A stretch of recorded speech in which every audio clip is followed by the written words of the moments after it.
Kebahagiaan tengah dirasakan oleh pasangan selebritas Raffi Ahmad dan Nagita Slavina yang dikaruniai anak kedua. Nagita Slavina melahirkan anak keduanya di RSIA Bunda Menteng, Jakarta Pusat, Jumat, tanggal 26 November tahun 2021 pagi. Hal itu diumumkan langsung oleh Raffi Ahmad melalui akun Instagramnya @raffinagita1717. A mengunggah sebuah foto dirinya sedang menggendong bayi anak keduanya yang baru saja lahir.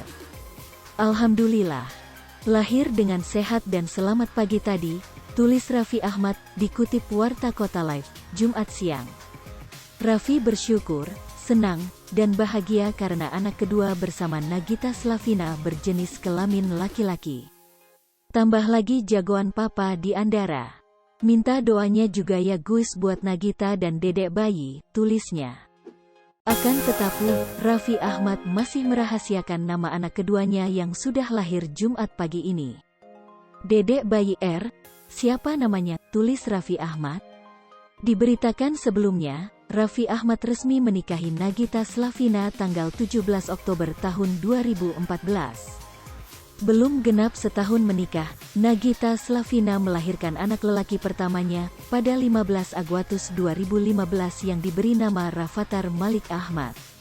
Setelah 6 tahun berselang, Raffi Ahmad dan Nagita Slavina dikaruniai anak kedua, namun keduanya merahasiakan nama anak lelakinya itu. Obrolan jelang melahirkan, Nagita Slavina deg-degan. Raffi dan Nagia sempat mengobrol dan mengunggah video obrolan mereka ke Instagram. Dalam video tersebut Nagita mengaku gugup jelang persalinan. Sayang, ini kan sebentar lagi lahir bayinya. Deg-degan gak? Tanya Raffi Ahmad dalam video di Instagramnya, dikutip tribunnews.com, Jumat, tanggal 26 November tahun 2021. Mi menikahi Nagita Slavina tanggal 17 Oktober tahun 2014.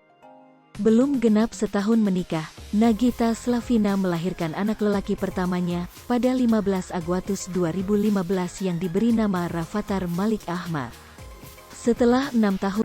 Hai pemirsa Sri Popo TV, jangan lupa komen, like, dan subscribe, serta tonton terus berita-berita terupdate lainnya ya.